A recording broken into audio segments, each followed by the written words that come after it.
It's everything I dreamed of. I want to tell my dad that I love him. I still don't know what just happened. I'm just so grateful for the opportunity to play this game. A legacy is not what you give people, it's what you put inside people, and also what they put inside of me. Hey everyone, welcome to Beyond the Locker Room with Maria Prekachis here at Grumpy Sun Valley. The footballer has the hat on today, not Sid the Sloth. And we're going to wrap up Super Wild Card Weekend and this weekend's playoffs. And we're going to start off with T-Bone's take. Hello, everybody. I was like, who's on his phone? Yeah. You're still getting those stats. I love it. So, first off, sorry about your Eagles. They look like poo. Yeah, they did. I was reading on Twitter today. They really got roasted. Yeah, they. But let's start with the recap. Las Vegas at Cincinnati. Bengals won 26-19. The biggest crowd, they said, in Paul Brown Stadium history caused 3 Raiders false starts in the first quarter.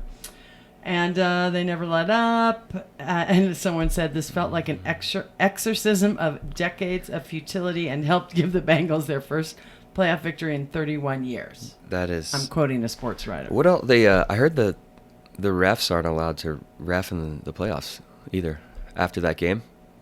Oh, so each ref gets one game and then they they usually work all throughout the playoffs, but that touchdown that they blew the whistle. Yeah. Before the guy caught the ball. Yeah. And then they're like, oh, it's a touchdown. But, like, if you blow the whistle, the play's dead. Yeah. So it shouldn't have been a touchdown. So the NFL came out and said that they won't be working in the playoffs anymore for the rest of the season. Oh, because of that. I was going to say, wait, aren't they always switched up and I thought back? I thought it was because of the Dallas game, because that fiasco, we'll get to that later, but that was interesting too.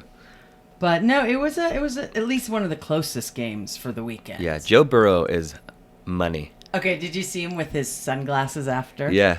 They're like, we think they're Cartier, but we're not sure. And he showed up, and now they're saying, is he the next Montana? He looks like I saw a picture of him, a meme. It was a picture of him and Derek Carr standing next to each other, and it was one of the bad guys from Home Alone. And then he looked like Macaulay Culkin. It was pretty funny. He looks a lot like Macaulay Culkin too, if you see the picture next to him. Yeah, I could see that now. I did not see that. That's hilarious. And then someone said, they weren't great in the red zone, and it's weird to say that about the team that won, but you got to be pretty happy as a Raiders fan, though. I mean, they had the toughest season. They put the pedal to the floor, grinded it out. They lost their coach. They lost their receivers.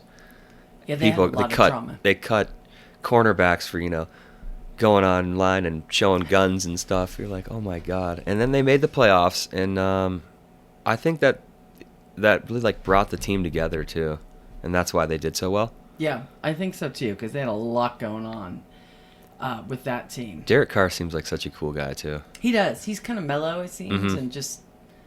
It's just like he's the leader. Yeah. And it was good to see them at least make the playoffs and get those last, because they had to win the last 5 games, or Yeah. No, it was a good game, but good for Cincinnati. 31 years in the waiting. I mean, that's I'm 37.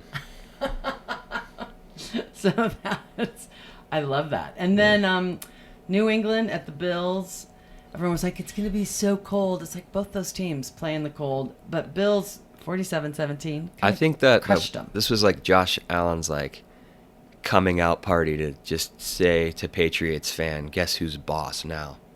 Yeah, I could see that. Their rookie quarterback, though, for New England, had a great season. Got to give him some kudos. Mac Jones. Yeah, he played well, but not. I mean, the Bills just came out, and we'll talk about their next matchup too. I think that they're just a better team right now. I mean, give Belichick 2 years, and we'll talk to him again. Yeah, exactly. Yeah, he has a young team, for sure. But I love they scored a touchdown on each of their 4 first-half possessions to 27-0 I mean, lead. that's the name of the game. That's like, yeah. You're like, hey, I got the ball, we scored. Hey, I got the ball, we scored. You're like, oh, God. This is like watching the Eagles game. So, yeah, again, blowout. A lot of these games this weekend, I was like, okay, what can I do while I'm watching them? And then Big Ben, so he still has not officially said he's retiring, but he lost 41-21. They played really well the first half. I was very impressed with was it TJ Watt that scored that touchdown? The defensive touchdown? I think so. And then he handed the ball in the end zone to a Steeler fan. I was like, that's so cool. Oh my God. And then the second half came out, and all of a sudden Andy Reid was doing all those cool plays that he has. He had like the wildcat going with Hardman running the quarterback, and then he does that pitch play too, where he fake runs it to the right and then just pitches it to the tight end right like behind the center. I had to rewind that because all of a sudden I'm like, what? That wasn't a pass. He's just like, bloop. Yeah, He and just then they had a lineman score a touchdown, and then Travis Kelce threw for a touchdown. I'm like, this is like, I'm like over these guys, but they're so fun to watch. Yeah, no, and kudos to Big Ben. Mike Tomlin was quoted as saying, you know, he's proceeding with the assumption that Ben won't return, and the Athletics, Mark, I don't know how to pronounce his last name, believes all signs point to Mason Rudolph as the Steelers' starting quarterback in 2022. That sucks. So Big Ben, though, great career. But Kansas City moving on. Your Eagles at Tampa Bay, 31-15. Yeah. That was, That's all he has to say about man. It was, I was working and the game was on, and then I was like, God, I can't wait till 2:30. Well, the next game starts. This is horrible. that. Well, Hurts is the youngest quarterback to start a playoff game for the Eagles. When he took the field, he became the youngest in Eagles history to start a playoff game. I felt better because he was wearing a boot on his ankle after the game. I was like, oh, good. He's hurt. I knew it. But the running game just didn't go. They really need a linebacker. And Tom Brady, I mean, he just ate them alive. And I think that, like, I was reading an article too that the Eagles, they really didn't have to play a quarterback like him for the last 8 weeks. They played like Zach Wilson and Teddy Bridgewater, and Yeah. and then they played Dallas against Dak, but they didn't even play their starters, so I don't even count that game. It was rough to watch, though. It was rough to watch. I was feeling your pain when I was watching. The it. worst was Jalen Reagor, too, because they didn't draft Justin Jefferson. They got Jalen Reagor. He fumbles the ball on a kick when they start, maybe getting some potential. And that was like the icing on the cake. Yeah. I mean, there is something to be said, obviously, about momentum shift. Yeah. But the good news is the Eagles, now it's draft week, and it's like no more Eagles football. Now we're going to draft, and it's all defensive players. We're ready to go. Yeah, I think it's going to make a huge difference. And then I see all the haters. They're like, Howie Roseman can't draft for the Eagles. He sucks. I'm like, God, I hate these people. And then San Francisco at Dallas, the most controversial game. San Francisco 23-17. Okay. Let's just say this, too. San Francisco did a little Josh Allen thing. They got the ball. They're putting points on the board every time. And then, I mean, I don't know what the hell happened. They couldn't run a play. And it was, I mean, the best medicine for an Eagles loss is a Dallas loss. Oh, yeah. And there were some people, I mean, you're either a diehard Dallas fan or you hate them, I think. There's no in between. Yeah, totally. There's no in between. You're either a Dallas fan or you hate them. Well, and it said Dallas quarterback Dak Prescott now owns a 1-3 record in the playoffs. Fox Sports said that Prescott's playoff record now matches the record that Tony Romo had through his first 6 seasons.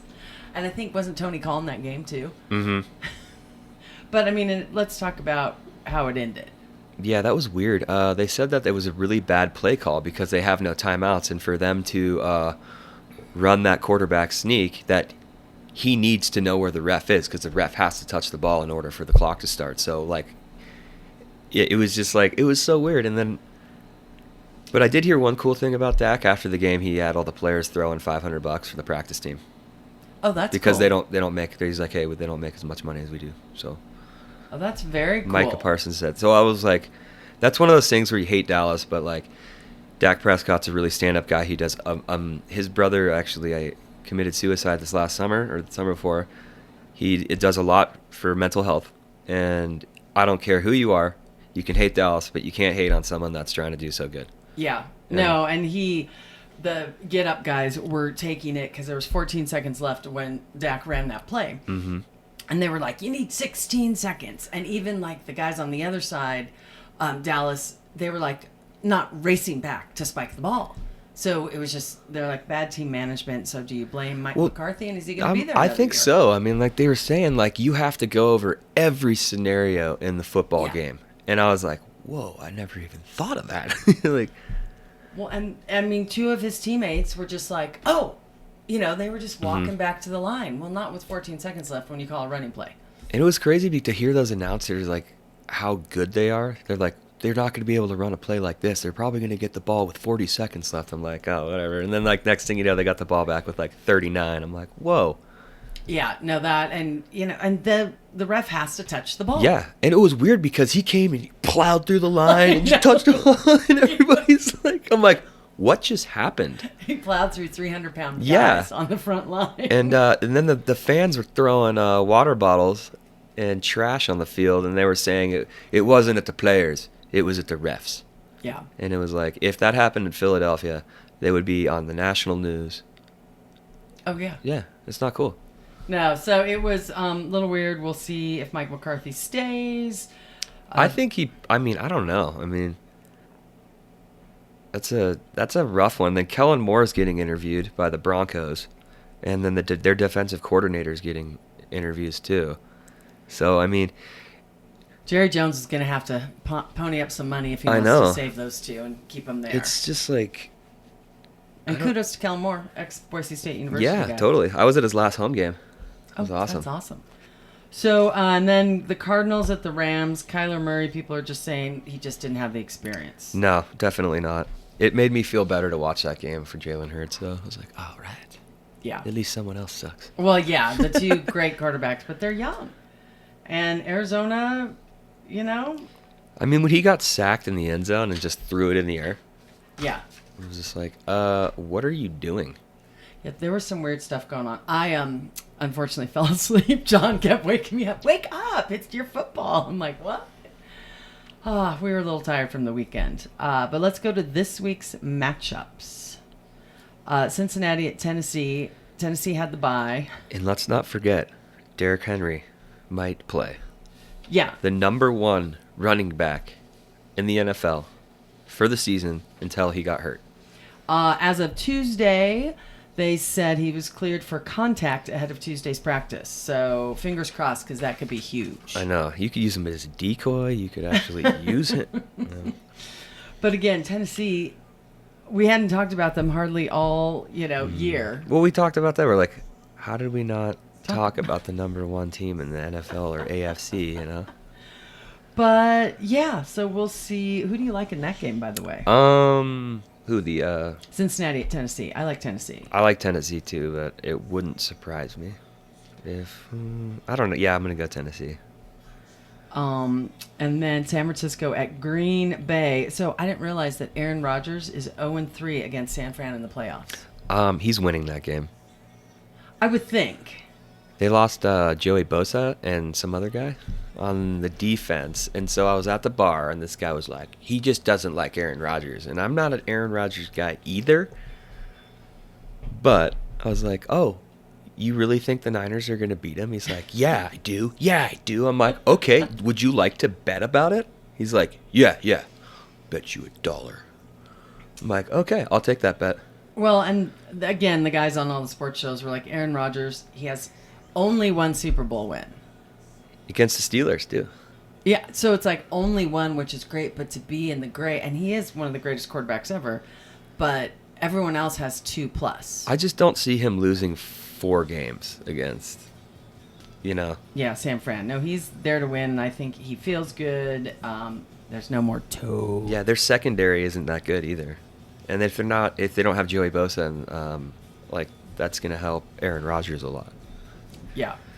So I think Green Bay is going to take that one. And then that's Saturday. I love when it's Saturday and Sunday. Yeah. And then Sunday, Rams at Tampa Bay. A lot of people are calling for the Rams to win, and I'm going with Tampa Bay. That's what I heard. They said of all the upsets to happen, that LA should be the one to win. But I think that Buffalo will win if you're going upsets. Yeah, I think that But too. yeah, I could definitely see the Rams. I mean, I just think that the Rams defense is starting to click, and also like Matt Stafford is starting to believe in himself. He got his first Yes. playoff win. Well, and it was so funny because in the game last week, the coach of the Rams, he had that red flag to challenge, and he was just like, and he's short. He's not the biggest man out there, and he was just like, "Do I throw it? Do I throw it?" And of course, they're all communicating in his headset, and he threw it, and it changed the momentum of that game too. But the Rams did defeat the Bucks in Week 3, but that was Week 3, and that was so long ago. It's a whole different. Yeah, season. I mean that was like they're not even the same football team. And then Buffalo KC. And what about Cam Akers too though? Yes. The running back that came back. I mean that's impressive. And then they just signed that safety too out of retirement. It's like Eric Weidl or something. So when you sign someone out of retirement, I don't know just how that for works. the playoffs? Yeah. How does that, I don't know, but like he played with them before. Yeah. And he was like he's an all pro. Years Yeah. and years, and so they just like signed him. I mean, how many can you sign out of retirement to stack your team? That Probably. I do not know, but I will figure it out. But yeah, Buffalo at Kansas City. You say Buffalo. I love Kansas City, but I think Buffalo's gonna win that one. I think so too. And then watch Kansas City's gonna blow them up, and I'll be like, "Ugh, why would I ever think that Kansas City would lose? Well, yeah. And so far, a lot of the teams don't have injuries, but there's still that COVID deal looming. Tampa Bay had a couple injuries on their offensive line. Their center went down, and then there was another one God. sprained his ankle. The center, his back was that was an ugly, ugly deal. So, what else do you have on your list? I just went through mine. Super quick. I've just got that the NFL draft is getting ready and teams are firing up. I like how Bruce Arians smacked his player in the head because he was trying to pull one of the Eagles out of the line, and that's a penalty too. I know, Bruce. I was like, what is he doing? He was like elbowing, and then he was trying to, I think, pull him off, but I think he should have gone for the jersey. But yeah, he smacked him in the head. Yeah. Like, dude. Just, I mean, I think that's good, keeping your players accountable. I mean, like, you're winning. You can't have mental lapses like that if you want to go to the championship. You got to be firing on all cylinders. Well, yeah. It was, that's a little scary. Mm-hmm. And then I got Dallas's coaching staff, like, where do they go from here? And then also Carson Wentz, like, are they going to sign him again? His cap hit is like $22 million, and they gave up a first-rounder for him. Thank you. And they were saying it's like, oh, this is a Philly problem. It's a Philadelphia problem. It's like, okay, cool. You guys fix them, and then yeah, well, whatever. But at the same time, they haven't won at Jacksonville. They've lost 6 in a row there. So is that like is that Carson Wentz's fault that? Well, it always comes down to the quarterback. It shouldn't. Yeah. But it does. Either they're the stars, or we talked about that a couple He did weeks fumble ago. and throw an interception. So. Well, and then injuries. We talked about Derrick Henry. He's cleared for Tennessee. Green Bay, he was Marquez Valdez-Scantling. Yeah. Limited participant for last Tuesday's practice, but luckily he got a rest. And the Kyle Shanahan from the 49ers said Jimmy Garoppolo would be limited at practice Tuesday. Now, we filmed this on Wednesday, so we'll see, with a shoulder. He's Slight kind of shoulder beat up, sprain. man. He's got a thumb problem. He's got a shoulder problem. But man, if anyone looks good when he takes his helmet off besides Tom He Brady, is it's Jimmy good. Garoppolo. I wonder if they like practice in the locker room in New England. They're like, all right, so when you take your helmet off, Jimmy, you're gonna want to go like this, and then maybe a little shake, because you guys are both like star-studded athletes, and like American supermodel athlete. They are. Jimmy, Like I they are mean, like he is like looks the good. yeah, like Nilsey. Nilsey's like he's a good-looking guy that works here too. Yeah. Even with his mustache, Nils, he's I just know. a good looking. Well, it's funny. He gets numbers here from girls sometimes, and I'm like, did you just get a number? He's like, he's like it's no big deal. Like I don't get numbers. You and I are taken, so they I'm know taken, that. That's why we and have I don't. numbers. I just don't get numbers. It's fine. And then last on my list was Cincinnati. Trey Hendrickson is still in the league's concussion protocol. Ooh. But expected to get clear ahead of this weekend. And who was the Cardinals player that got hurt? Cardinals was is it Bubba Baker? Yeah, and he said he was okay, which Yeah. that was a little scary moment. He was released from Cedars-Sinai Medical Center Tuesday. So. And I just think that they really missed Hopkins and experience too. Yeah, I agree with you. But I think Hopkins, like as soon as he got hurt, it was like they lost, like 4 out of 6 games, or It's like, oh. I know it's sad when like one player. Well, But it's like the thing is like with the coach too. It's like, okay, you don't have him, you have to adjust. Well, yeah, it shouldn't come down to one player. Yeah. Like, wasn't J.J. Watt in the Cardinals game this past weekend? Mhm. He was healthy. And then like Zach Ertz was there too. You know, I mean, like throw the ball to him, man. And it didn't help. One last note: Rams coach. It's he totally said- hot. Yeah. Oh, sorry, did I say that out loud? Well, I think you look like him actually. Good. But no, he said he's going. You know, he was made a concerted effort to establish the run and lean heavily on the team's backs when game script allows. I love that. So you know, we're gonna see what happens. There are some good matchups. They said the 8 elite quarterbacks are basically up this weekend. Mm-hmm. That's true. Well, like it's good to see that the good teams are in it. You know, there's nothing like some weird,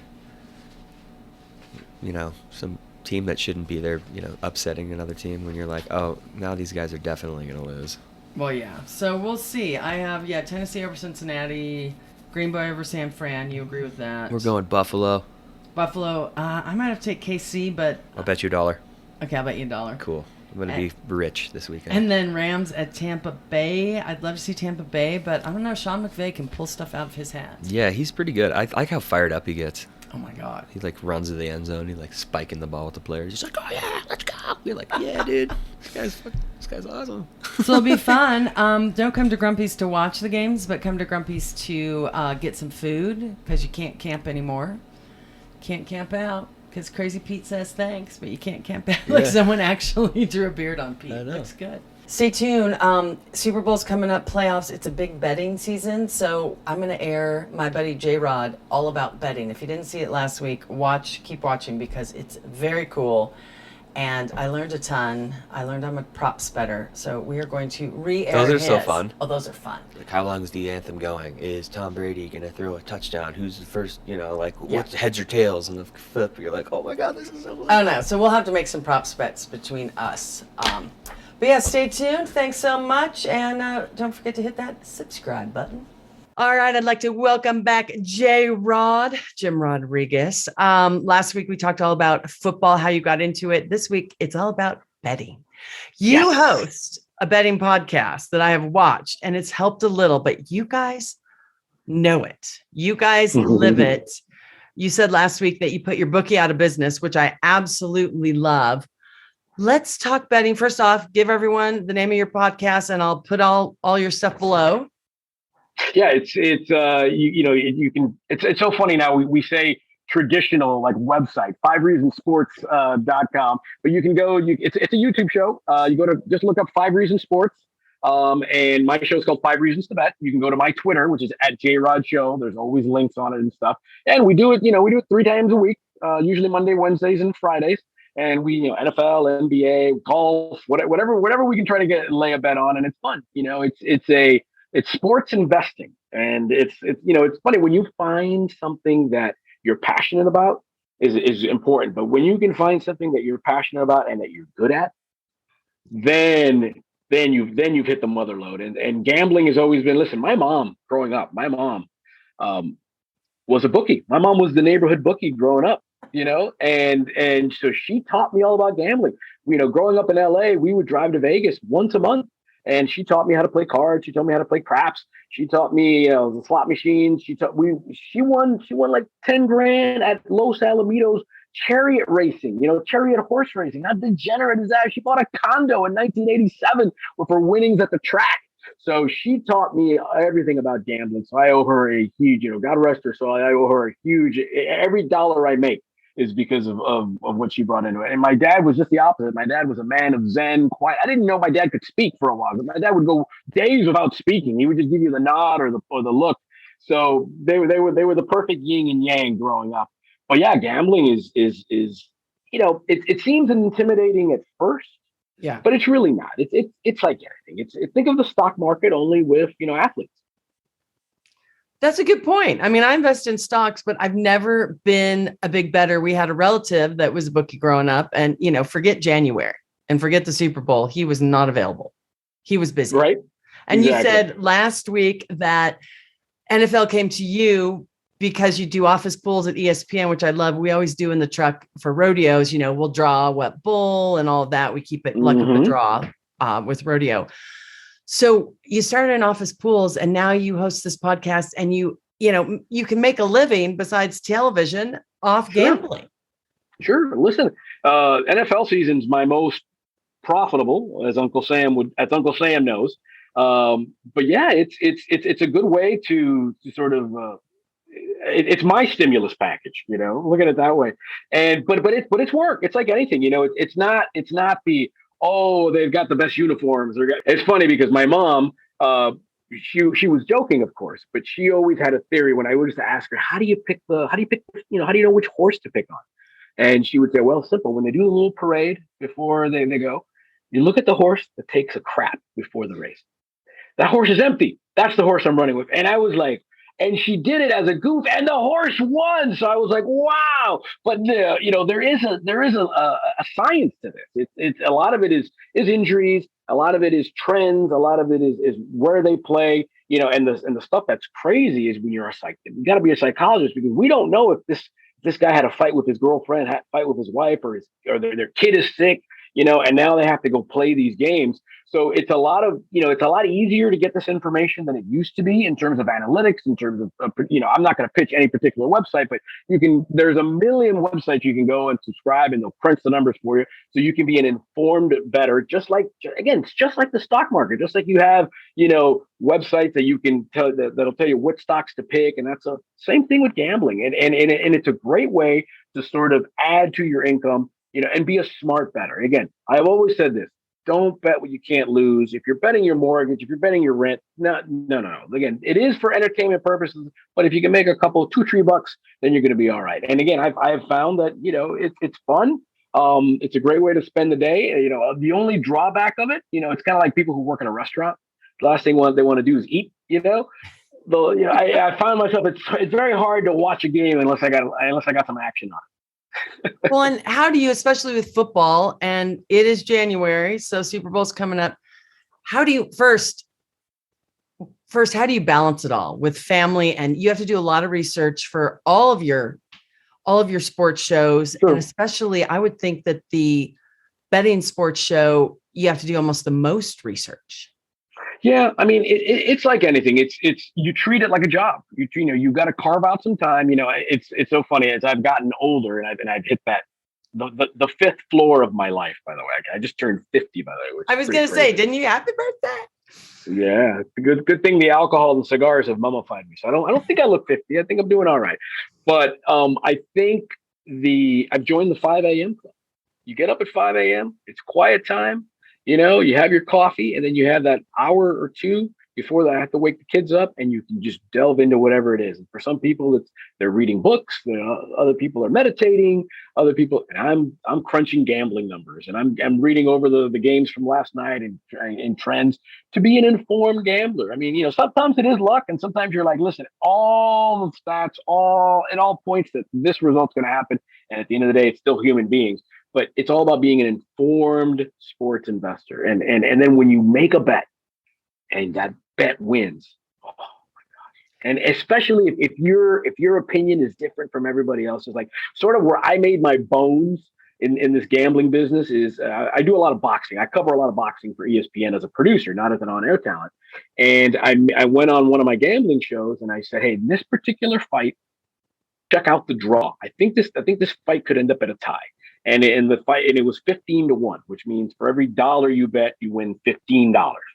And the fight ended up with a draw. And I just sat there like that proud dad watching their kid walk down the aisle at the college graduation going, oh yeah. And then seeing my Twitter mentions and seeing my phone blowing up. You got it. Oh my God. How did you do that? How did you do that? And it really just, it pays off. And then, you put some bucks in your pocket. That doesn't hurt either.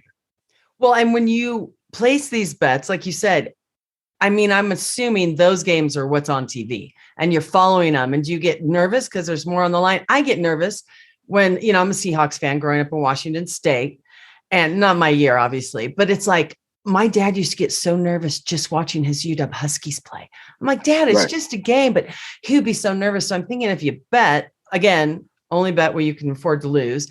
But Right. that is it a little more nerve wracking to watch these Well, games? you know, it's so funny as I've gotten. I mean, I've been gambling, legit gambling for 25 years. Okay, Yeah. half my life I've been making bets. So you know, it's funny. I saw this gambling show on Showtime. They did kind of a documentary about gamblers, and there's a very famous gambler who makes his bets and doesn't watch the games. Goes off, spends time with his wife, goes shopping because he said, "Hey, I've already made the bet. There's nothing more I can do. I can't catch the ball. I can't throw the ball." And I find myself a lot doing that where if I'm watching a game, it's because I really want to watch that game. But you know, you also make so many bets, like on an NFL Sunday, you know, I'll make 10, 12 bets, you know, and you don't want to be that guy looking at the phone or stuff like that. I just remember I had a moment of clarity. I was in Vegas with my wife, and I used to be a big blackjack player. And God bless that woman. I know there's a Love special her, place love in her. heaven for her. She's going to be a saint. She would stand, but you know, she's not a gambler. She would sit there, you know, standing next to me at the blackjack table for, you know, hour, 2 hours. And then I just said to myself, you know, I looked at her and I said, "Are you having any fun?" And she's like, "No, not really." And I said, "What are we doing?" And that's when really sports gambling really became my thing. So I would make my bets, and then we'd go out. We'd go to the club, we'd go to the restaurant, we'd go sightseeing, we'd go to the bar, and the bets are done. So yeah, it's fun to watch the games, but also, you know, I'll check my phone, see whatever the results are at the end of the day, and then you're done. But then, you know, it's been more of a convenience. And you said, how do I manage it with kids? That's the best way to do it. You make your bets, and then, all right, what are we doing today? Let's throw the ball in the backyard. Let's go here. Let's go get some ice cream. Let's go have brunch. Let's go to the beach. Whatever it is, you know. I'll sneak my little, you know, how am I doing here? Oh my God, Patrick Mahomes, you're killing me today. You know, this, that, and the other. Oh my God, the Dodgers. But that's the one thing I will say. I never bet with my heart. Always bet with your head, both in terms of what you can lose and on your team. Because if it was up to me, I'd bet the Dodgers would go 162-0 and win the World Series every year. And that clearly is not going to happen. So I won't bet on the Dodgers. I won't bet on the Dodgers. That's the only thing I won't. I mean, I will, but I'll always bet them to win. So if I think they're going to win, if I think this is the thing, then I will bet the Dodgers. Okay, I want you to explain. I'm sure a lot of people know this. When you look at, because I'm always looking at the schedules for the NFL and it says -8. Is that the over under? Because I will say I love the NFL. I know a lot about it, but that's why I have people like you on the show to explain. Sure. Talk about over under, the minus and the plus that you see when you look before a game starts.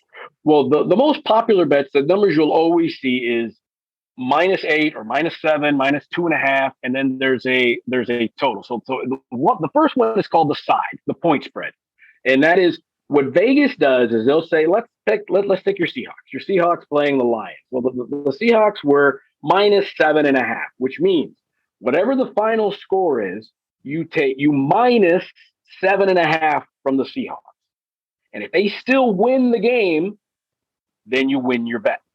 Just like on the flip side, you'll see a team plus 7.5. So if the Seahawks are -7.5, their opponent would be plus 7.5. Same theory. Whenever the game ends, the final score, you plus 7.5. And if they win the game with that, then you win your bet. So that's how that works. And the reason why Vegas does that, or the sports books does that, is that they want to get, their goal is to get the equal amount of bets on each side. Because again, remember, Vegas can get killed like this. If all of a sudden, if there's a favorite and everybody bets the favorite and the favorite wins, well, Vegas has got to shell out all that money. So that's why they try to make the number so close that you're like, well, you know what? The plus 7.5 for the Seahawks, maybe the Seahawks will win by 5. So they won't cover the -7.5. So maybe I'll go on the other side. So that's the whole point. You're trying to get the equal amount of sides. Yeah. And then the other one is the total. And the total is just that. How many total points will be scored in the game between both teams combined? Will it be over that number that they give, or will it be under the total? The other number you see is the total. Let's say it's 48. And that is how many combined points between both teams will be scored in that game. Exactly what it means, the total. Will it be over that number or under that number? And then those are the two basic bets, the spread and the total. But then you can apply to that at the end of the first quarter. What will the total be at the end of the first quarter? what will be the total at halftime, what will be the total at the end of three quarters, what will be the totals at the end of the game. You can apply that to everything. And then you have something called proposition bets, props bets, where you talked about what color Gatorade are they going to put on the coach at the Super Bowl. Well, you can do that from how many yards will Patrick Mahomes throw for this year? How many rushing yards will Russell Wilson have in this game? And they will set the number, and then you bet over or under that. And then different sports books, both brick and mortar sports books or online sports books, you can shop around. Like I have multiple accounts with multiple sports books because sometimes you'll get a better number, you'll get better odds here, or you'll get better there. And then probably your next question is going to be, what is that minus 115? What is that plus 105? That is your money line. That is the odds of how much money you're going to make. And the simplest way to do it, if it's minus, that means you have to. It's a losing bet, and losing bet meaning it's you're taking less money. So everything's based on $100. I base it on dollars, at least the way my brain works. $1. So minus 115 means for every $1.15 that you bet, you win $1 back. That's why it's a minus bet. You're winning, but you're winning less than you bet. Minus 200 for every $2 you bet, you get $1 back. That's a prohibitive. That's a big favorite. Plus 105 plus 115 means for every dollar you bet, you get $1.15 back. That make sense? No, it makes sense. But then how do you choose which one to do? Well, then that's where you got to do your homework. You got to say, hey, listen, I think the Seahawks have been struggling lately. I'm using your Seahawks here. Yeah, that's okay. They have been struggling. I don't think they're going to cover the number. I think they're not going to cover. They're not going to win by more than 7.5 points. So I'm going to go with the other bet. So underdogs will make you more money because they're underdogs. They're not expected to win. A favorite, the book will say, hey, you're going to win less than you bet because they're the favorite.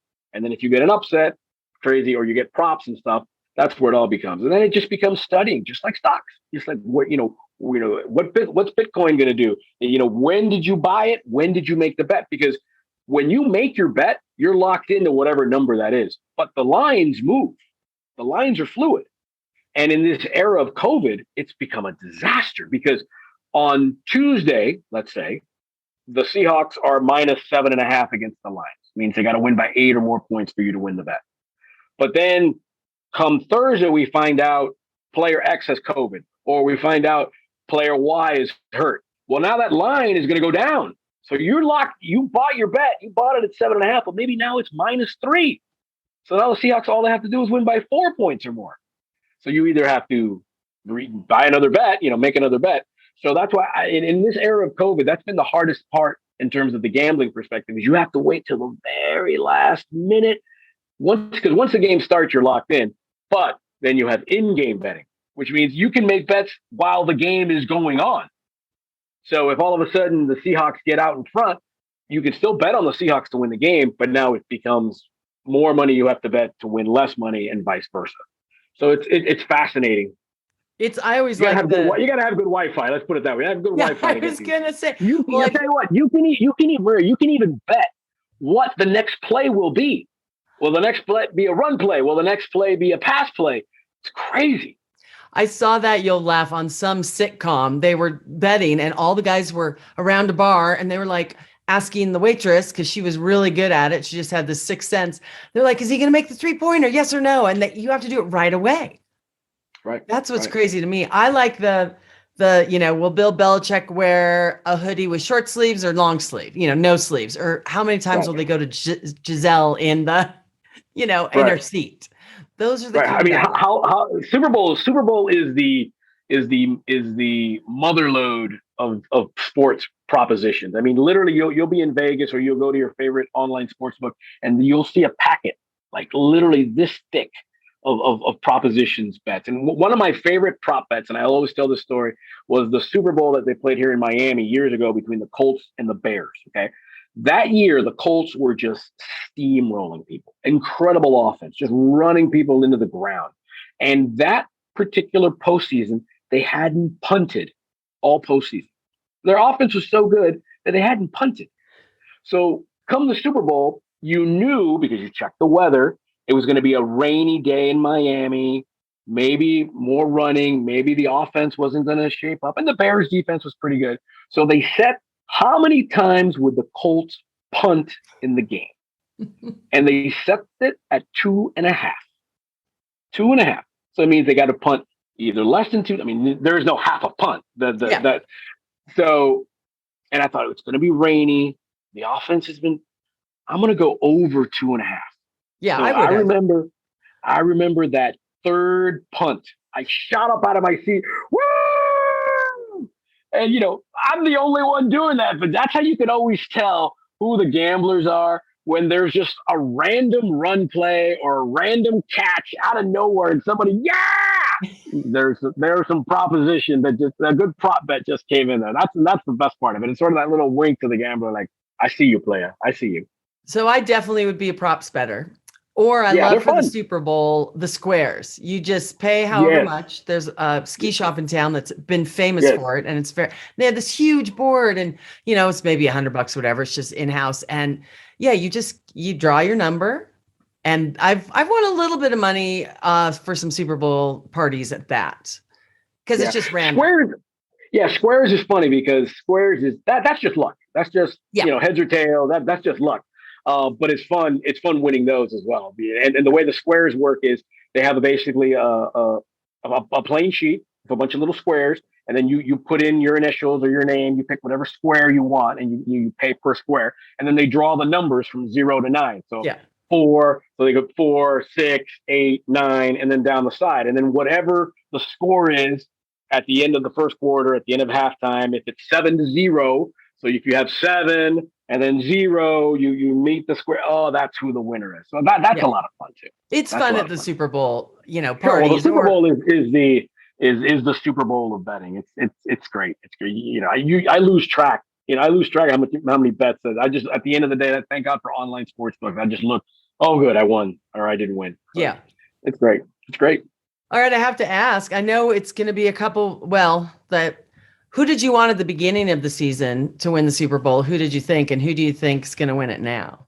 Because this will air before February, but as a producer, as someone who's in television, I think the absolute best matchup would be Patriots Buccaneers. Yep. No, Brady I agree. For TV, against Belichick, and the game's in LA, Hollywood story. That would be the absolute. I mean, and both teams are in the playoffs, so it could happen.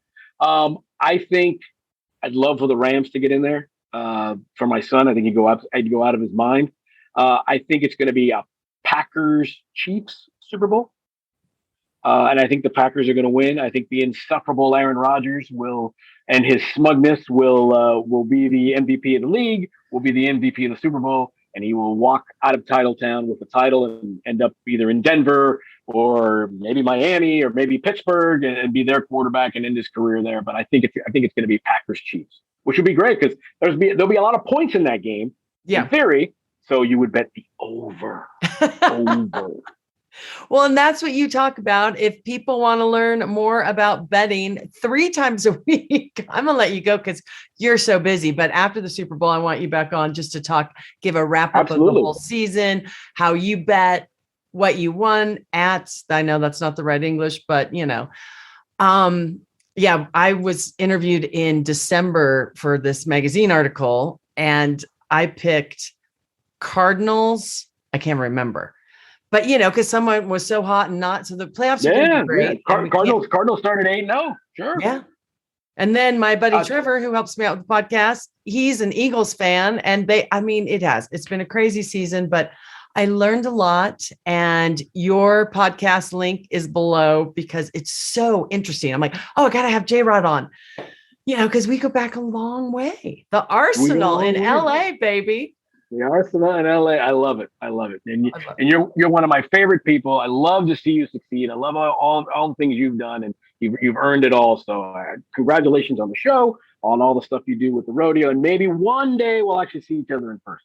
I know we almost made it in Vegas when I was there for the rodeo, we were in Vegas at the same time. Yeah, absolutely. One of my favorite people. Come down to Miami. We might be coming this spring to Vero Beach to see some friends. And I told John, I go, honey, we have to go down the coast and kind of check a few things out and see a few friends.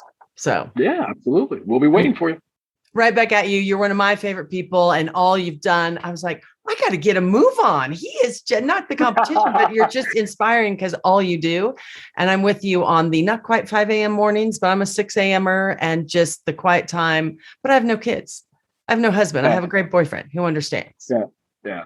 I just have my pug and my dog looking at me like, what are you doing up at this hour, dude? You're not a morning person. All right. Okay, sure. Oh, well, thanks again. That Cuban coffee helps me out. Well, yeah, you have a whole other podcast on cigars. So check out all his links below. Love you. And here's to a successful betting season up into and after the Super Bowl. Cheers. We'll talk to you soon. Hey everyone, this week, Maria's Minute, it's going to be way less than a minute. I just want to say be happy, be blessed, be grateful, and be safe. If you're not vaccinated, please get vaccinated. That's my 2 cents. See you next week. Enjoy the football.